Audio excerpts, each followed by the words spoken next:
मार्च में शिरकत कर रहे हैं, मैं सबसे पहले तो आपको सलाम करता हूं।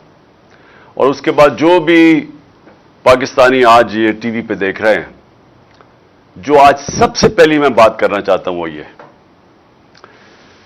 कि जब तहरीक इंसाफ की हुकूमत हटाई गई थी अप्रैल के अंदर 9-10 अप्रैल को, तो जो पाकिस्तान का बैरून मुल्क से कर्जे लेने का जो रिस्क होती है, यानी अगर आपको बाहर के लोग कर्जे देते हैं, बैंक्स कर्जे देते हैं, तो वो कर्जों की जो रिस्क होती है कि कर्जा वापस नहीं होगा, वो 5% थी। वो 5% थी आज से 7 महीने पहले, जब हमारी हुकूमत गिराई गई है। आज अखबारों में आया हुआ है कि जो हमारी रिस्क है, यानी हम कर्जा वापस नहीं कर सकते, वो रिस्क 5% थी, आज वो 64.5% है। यानी 64.5% रिस्क है कि पाकिस्तान अपने कर्जों के ऊपर किस्तें वापस नहीं कर सकता।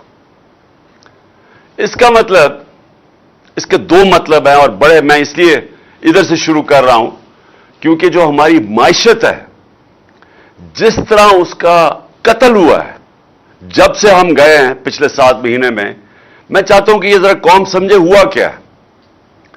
अगर हमारा डिफॉल्ट रेट, यानी कि हम 5% से 64.5% पे गए हैं, इसका मतलब कि दुनिया ये समझती है कि पाकिस्तान की जो माइशत है वो इतनी कमजोर हो गई है कि वो अब अपने कर्जे वापस नहीं कर सकती।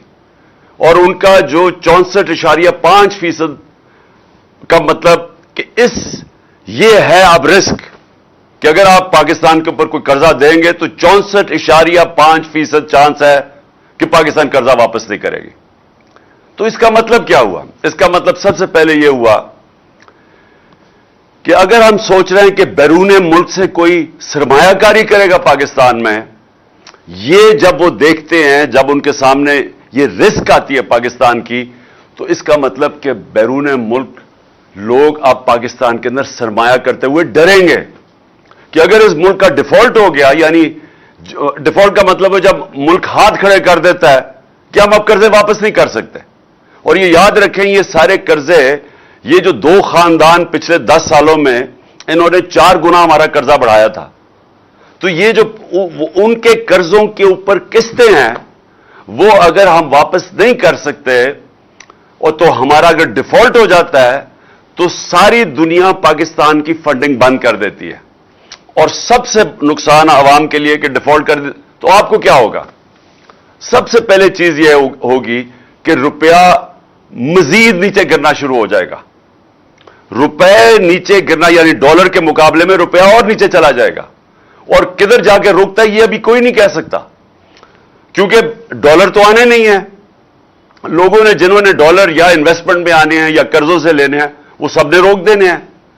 और सबसे बड़ी खतरनाक चीज यह है कि जो लोग जब इन्वेस्टमेंट का मतलब, अगर आपने मुल्क में दौलत में इजाफा करना है तो सरमायाकारी चाहिए, फैक्ट्रियां बनाएं, कारखाने बनाएं, ताकि लोग उसमें इन्वेस्ट करें, उससे हमारी दौलत में इजाफा हो, ताकि हम अपने कर्जों की किस्तें वापस कर सकें। तो इससे वो सब कुछ रुक जाएगा। तो मेरा अब ये सबसे पहला सवाल यह है कि जिन लोगों ने यह साजिश की थी और ये इस मुल्क को ऊपर इन चोरों को मुसल्लत किया था, मेरा सबसे पहले सवाल उन लोगों से है कि कौन है अब जिम्मेदार इसका? हमें तो हमारे ऊपर पूरी प्रोपेगेंडा कैंपेन की गई, वही जो अखबारों में बगल बच्चे बैठे हुए हैं जो सहाफी इनके, उन्होंने तो पूरी कैंपेन की कि मुल्क तबाह हो गया है, महंगाई आसमानों पे चली गई है। तो महंगाई तो वाज़े हो गया कि 50 साल में सबसे ज्यादा महंगाई इन पिछले 7 महीने में हुई है।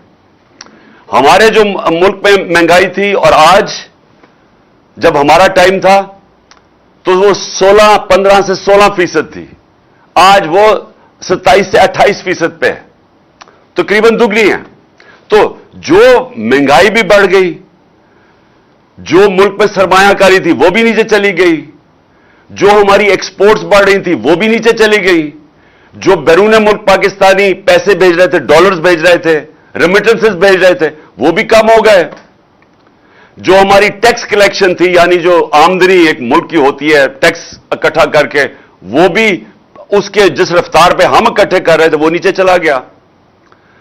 और मैं आज आपके सामने पाकिस्तान की इकोनॉमिक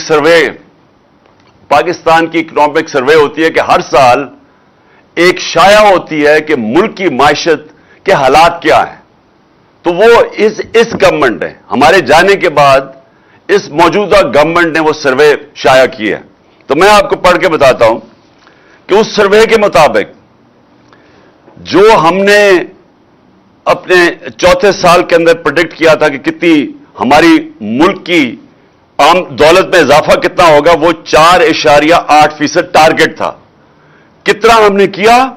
6%। यानी जो जिस रफ्तार पे हमारी हुकूमत के दौर में मुल्क की दौलत में इजाफा हुआ, वो हमने सोचा था 4.8 होगा, वो 6% हुआ। हमने अपने टारगेट से बेहतर किया। एक्सपोर्ट्स, जो चीजें हम बेचते हैं बाहर और जिससे डॉलर आते हैं, हमने अंदाजा लगाया था 26 अरब डॉलर होगी। कितनी हमने एक्सपोर्ट की? 32 अरब डॉलर। पाकिस्तान की तारीख की सबसे ज्यादा एक्सपोर्ट्स रिकॉर्ड था ये। तो वो टारगेट से उससे भी ऊपर गए। यानी ये मैं वो चीजें बता रहा हूं जिसमें मुल्क की आमदनी में इजाफा होता है, दौलत में इजाफा होता है, लोगों को नौकरियां मिलती हैं। ये वो मैं चीजें आपको मोटी मोटी बता रहा हूं। हमारा जो ज़राअत था, हमने टारगेट किया था कि ज़राअत में जो इजाफा होगा वो 3.5% था, और कितना इजाफा हुआ? 4.4%।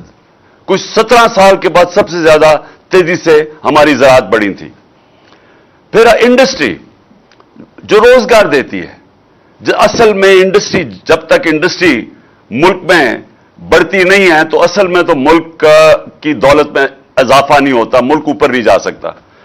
तो हमने टारगेट सेट किया था 6.6%, आखिरी साल की बात कर रहा हूं। और हुआ कितनी? इंडस्ट्री कितनी तेजी से बढ़ी? 9.8%। अपने टारगेट से ऊपर गए हम।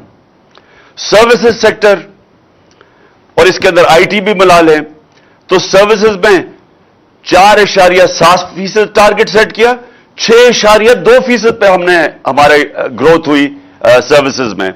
और आईटी जो कि मुस्तकबिल है, टेक्नोलॉजी, उसमें 26.9% हमारा बढ़ा। यानी जो फ्यूचर पे सबसे जो हमने जोर लगाया कि हमारी आईटी जो फ्यूचर है उसमें रिकॉर्ड इजाफा हुआ।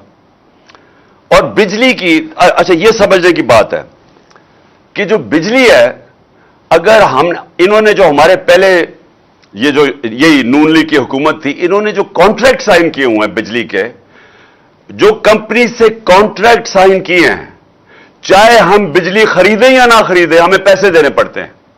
जो बिजली घर से इन्होंने कॉन्ट्रैक्ट साइन किए हैं, जो अगर हम जितनी मर्जी, अगर हम बिजली कम भी इस्तेमाल करते हैं, पैसा पूरा देना पड़ता है। तो उसके लिए हमने क्या कोशिश की कि इन्होंने जो कॉन्ट्रैक्ट साइन किया, उन्होंने इजाफी बिजली बना दी। हमारे पास इस वक्त जब हमारी हुकूमत आई तो हम उसको इस्तेमाल ही नहीं कर सकते थे क्योंकि कैपेसिटी नहीं थी। तो हमने कोशिश की कि बिजली की कंजम्पशन बढ़े, इंडस्ट्री को हमने इंसेंटिव्स दिए। तो हमारे दौर में जो बिजली की कंजम्पशन बढ़ी वो 20.9%। तो ये मैं इसलिए आपको बता रहा हूं कि मायशत तो हमारी बढ़ रही थी, मुल्क तरक्की कर रहा था। और ये पाकिस्तान की इकोनॉमिक सर्वे कह रही है, ये जो इनके दौर में पब्लिश हुई है, तो वो जो हर साल पब्लिश होती है उसके मुताबिक मुल्क तो तरक्की कर रहा था।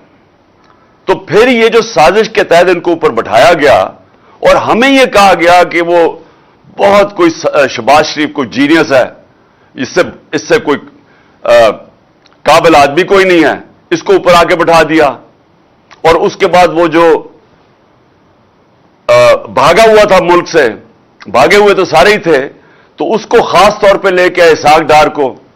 उसने आगे कहा कि मैं मूडीज को ठीक कर दूंगा। उसके बाद वो गुम ही हो गया।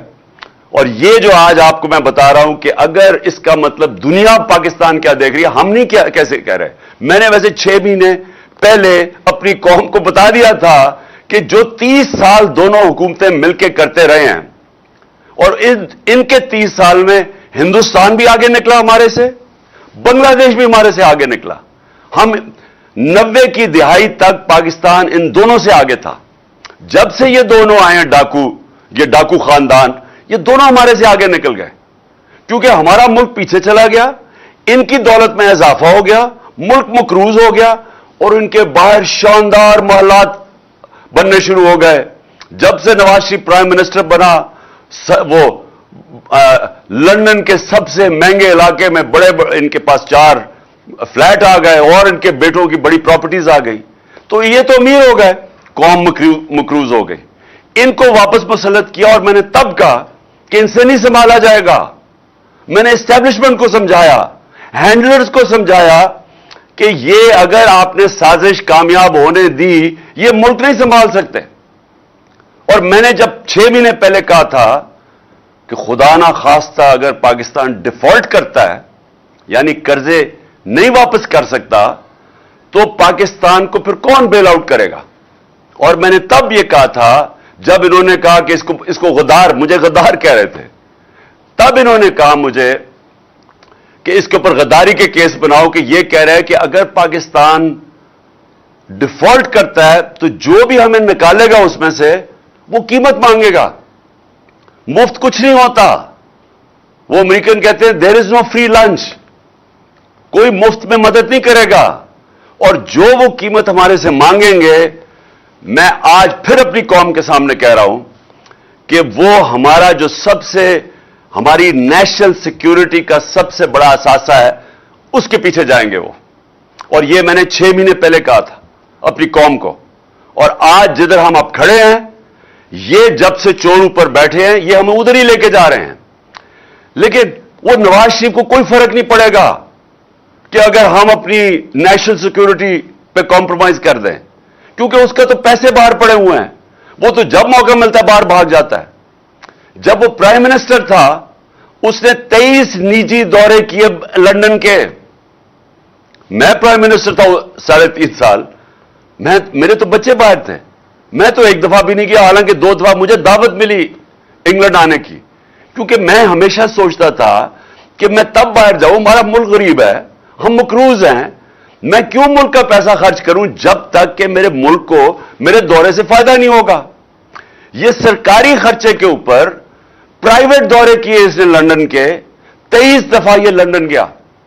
زرداری 50 دفعہ دبئی گیا نجی دوروں پہ. اور یہ لندن کیا کرنے جاتا تھا؟ پیسے وہاں ہیں، دولت وہاں ہے، بزنس وہاں ہے، بیٹوں کو وہاں بسا دیا ہے. برطانیہ کے وہ شہری بن گئے ہیں، وہ آرام سے وہاں بیٹھے ہیں. جس کے اوپر کرپشن کیس ہوتا ہے وہ وہاں بھاگ جاتا ہے. اسحاق ڈار باہر بھاگ گیا، اس کے بیٹے باہر ہیں. شباز، یہ حمزہ جو سلمان شہباز ہے، اس کو جب ایف آئی اے کا کیس رمضان شوگر مل لیا، جس میں مقصود چپڑاسی کے پاس پیسہ آ گیا تھا، اس کے اوپر ہاتھ جانے لگا، یہ باہر بھاگ گیا.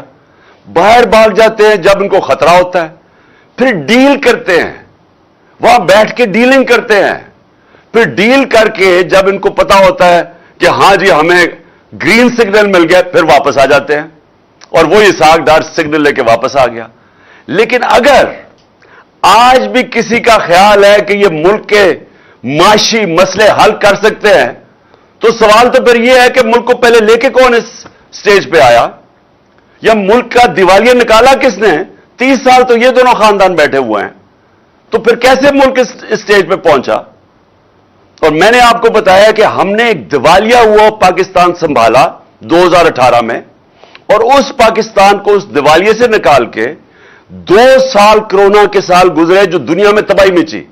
اپنے ملک کو کرونا سے نکالا، اور دنیا مثال دیتی تھی کہ جو پاکستان نے کرونا میں جس طرح اپنے ملک کو سنبھالا، اپنی معیشت کو سنبھالا، اپنے غریبوں کو بچایا، وہ مثال دیتے ہیں کہ دنیا میں وہ 3 ٹاپ ملک تھے جنہوں نے سب سے بہترین طریقے سے کرونا سے نکالا. اور کرونا سے نکالا ہی نہیں، اس کے بعد ہم نے اپنی معیشت اٹھائی. जो मैं अभी आपको बता रहा हूं कि 17 साल के बाद मुल्क की ग्रोथ रेट, ये जो 6% ग्रोथ रेट, तीसरे साल में 5.7 और चौथे साल में 6%, ये 17 साल के बाद हुआ। हमारे ज़राअत ने 17 साल के बाद इस तरह की तरक्की की। हमारी इंडस्ट्री ने तो कि 50 साल में सबसे बेहतरीन हमारी इंडस्ट्री उठ रही थी जब इन्होंने हमारी गवर्नमेंट कराई। तो आज मैं अपने पाकिस्तानियों के सामने ये रखना चाहता हूं कि क्या अभी भी कोई समझता है कि ये लोग जो बार बार यहां मुसल्लत किए गए, ये मुल्क को मसलों से निकाल सकते हैं? क्या इनके पास अब कोई हल है? जो हमने हल भी निकाले थे वो भी पीछे रह गए हैं। हमने पूरी कोशिश की। हमारा मसला क्या, मैं आप सबके लिए पहले जरा समझा दूं।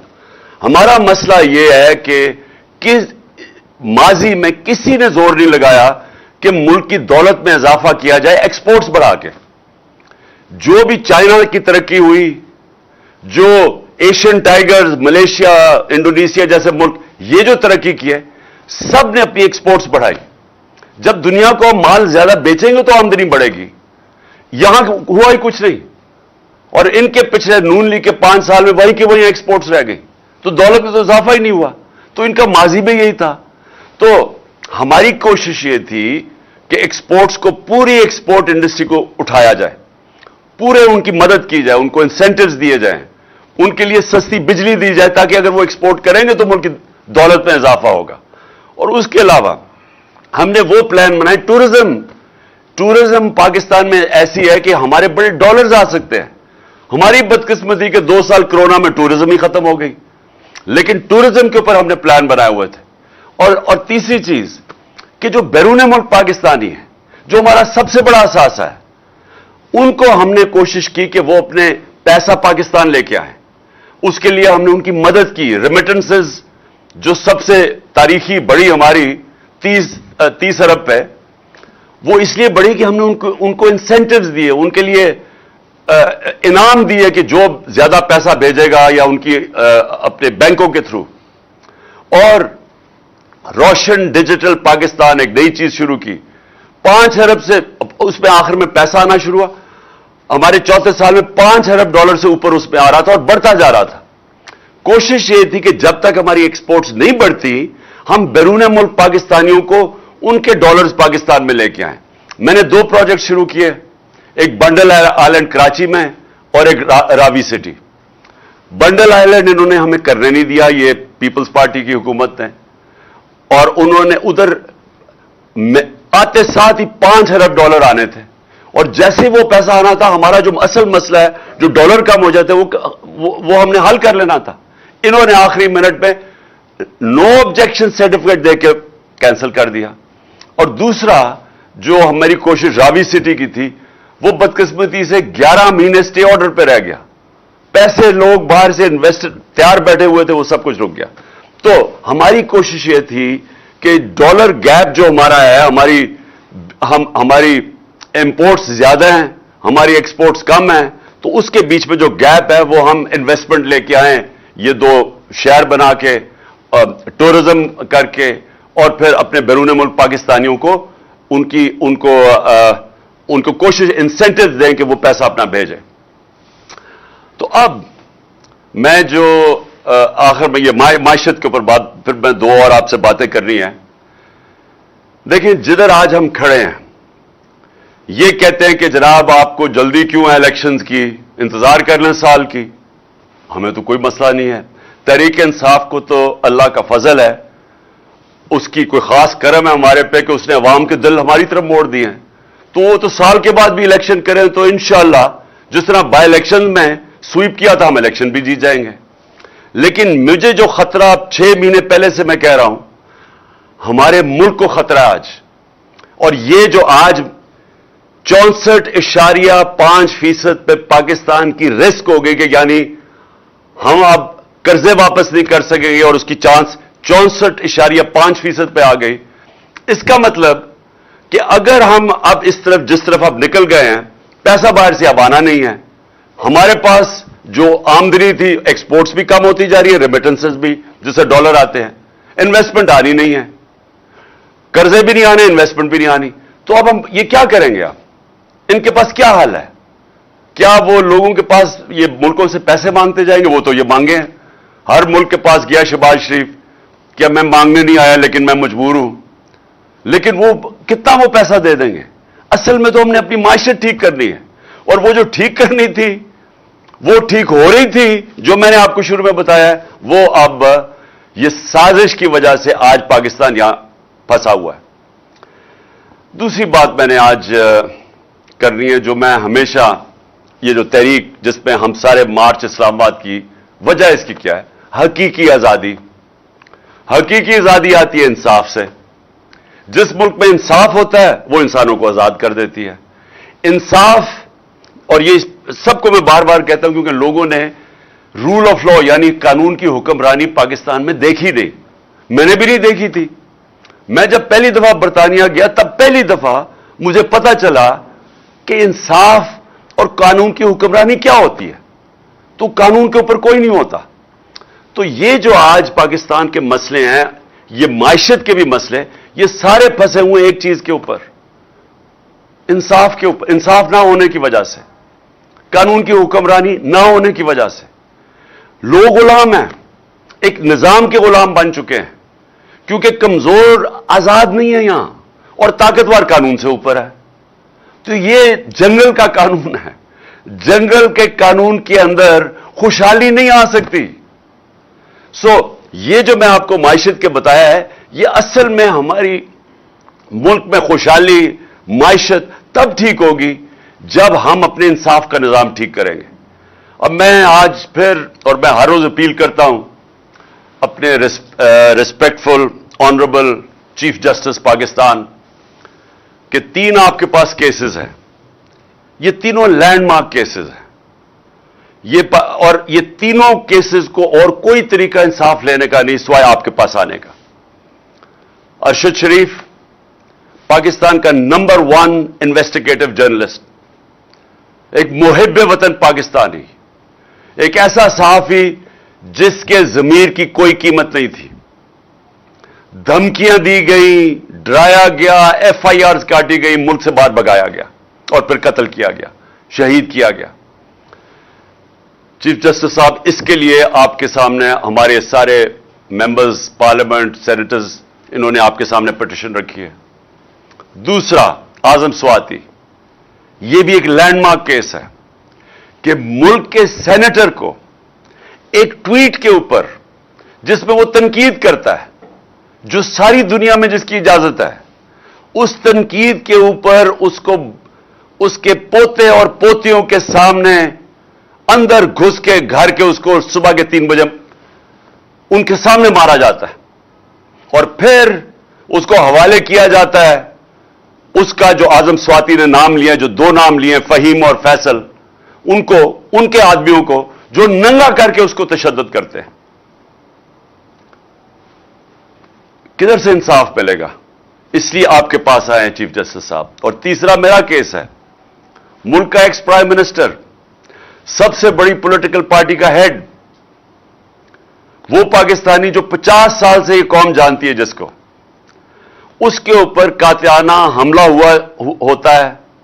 पहले से भी मैं कह देता हूं, मुझे पता होता है, मैं उसके ऊपर 2 तकरीरों में आज से 1.5-2 महीने पहले बताता भी हूं कि ये इन्होंने करना है, कि दीनी इंतजाम पसंद ने गुस्से में आके उसको कत्ल कर दिया। ये पूरी साजिश बनी हुई थी। मैं 3 नाम लेता हूं, लेकिन पुलिस, पंजाब पुलिस हमारे नीचे कि मेरी FIR रजिस्टर नहीं करती। फर्स्ट इंफॉर्मेशन रिपोर्ट, FIR, ये एक शहरी का बुनियादी हक है। मैं आम शहरी की बात कर रहा हूं, लेकिन वो आदमी जो एक्स प्राइम मिनिस्टर है, अगर उसको वो हक नहीं दिया जा रहा, तो चीफ जस्टिस साहब, ये बड़ा हमारे लिए लम्हा फिक्र है। ये एक्चुअली रूल ऑफ लॉ, ना इंसाफ ना होने का एक आपके सामने इससे बड़ा क्या मिसाल हो सकती है कि मेरा ये बुनियादी हक था कि मैं 3 लोग जो मैं समझता हूं इसमें मुलव्विस थे, इनके ऊपर नाम लिखूं। इन्वेस्टिगेशन होगी, हो सकता है ये बेकसूर निकला है, मैं गलत हूं, لیکن ہے تو میرا حق. تو ہماری حکومت ہوتے ہوئے پولیس نے کہا جی ہم نہیں کر سکتے کیونکہ وہ بہت طاقتور لوگ ہیں. پولیس ہمیں کیا کہتی ہے؟ پولیس وہ کہتے جی اگر کسی سے مجھے اس عہدے سے اٹھا دے, کسی اور کو بٹھا کے یہ کروائیں, میں نہیں کر سکتا. وہ بہت طاقتور لوگ ہیں. تو یہی تو میں کہہ رہا ہوں کہ طاقتور کے لیے ایک قانون, کمزور کے لیے دوسرا.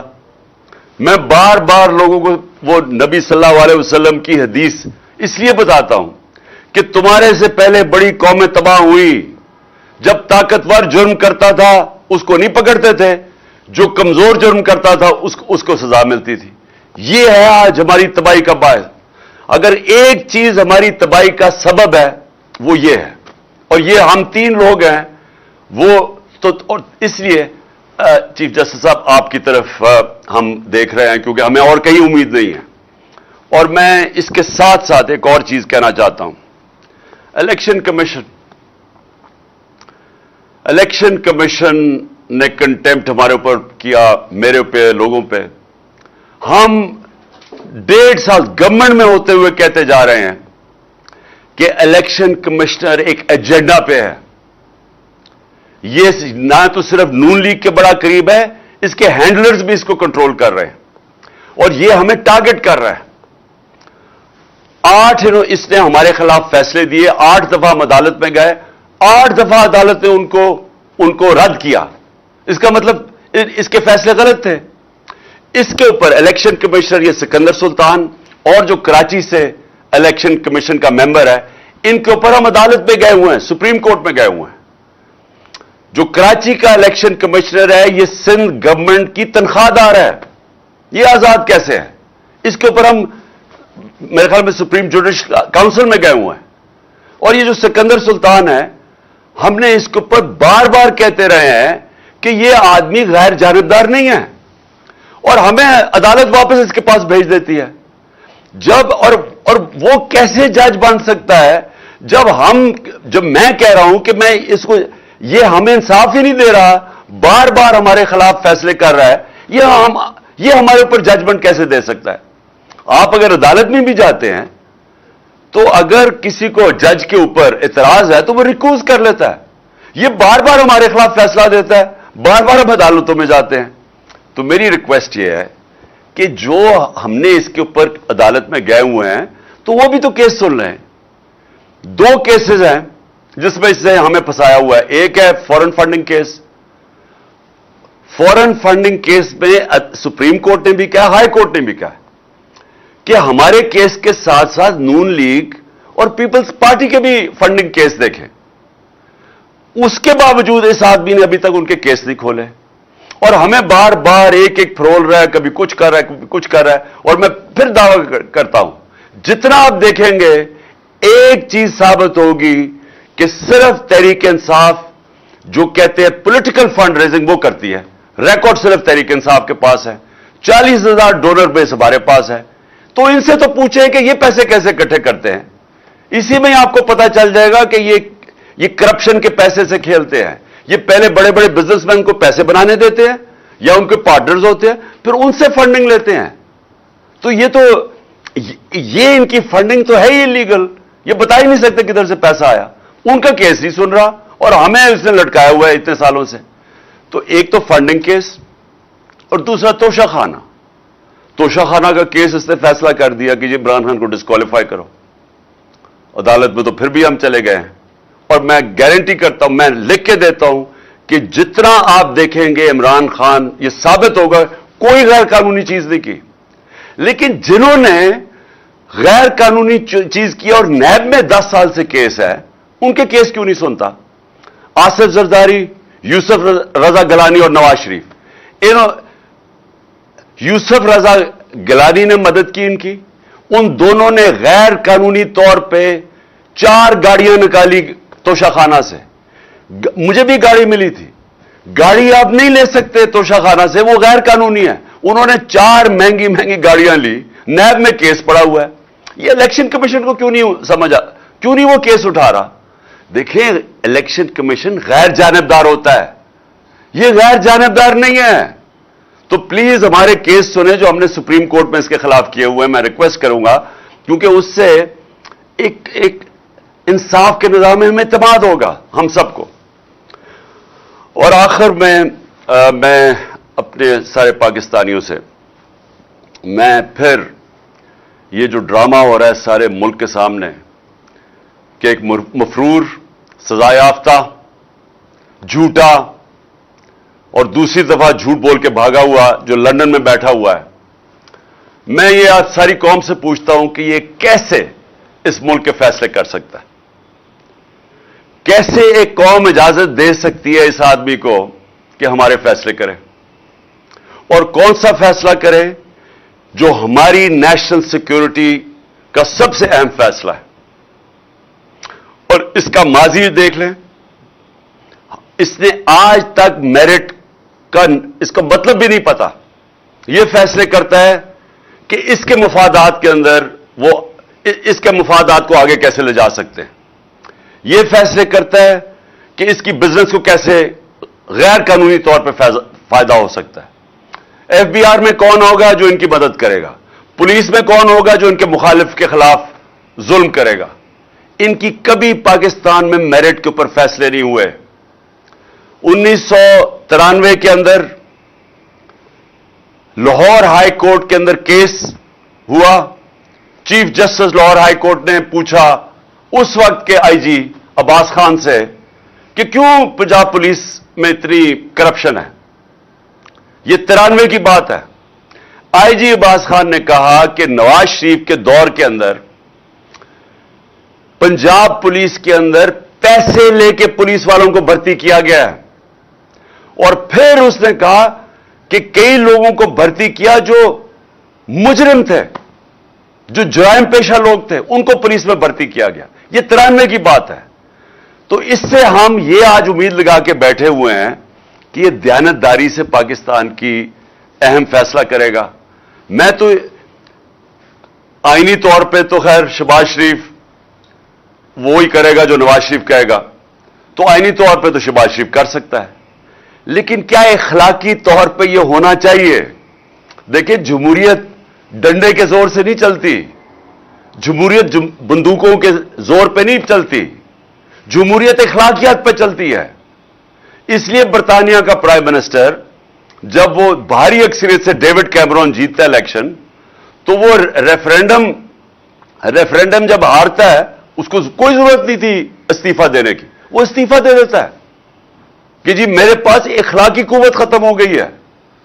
تو اخلاقیات کے اوپر, کیونکہ ہم نے برطانیہ سے لی ہوئی ہے جمہوریت, اس کی بنیاد اخلاقیات کے اوپر رکھی ہوئی ہے. ایک ان کا پرائم منسٹر جھوٹ بولتے ہوئے پکڑا جاتا ہے, وہ ریزائن کر دیتا ہے کہ میری وہ اخلاقی, میرے پاس وہ طاقت نہیں ہے حکومت کرنے کے لیے.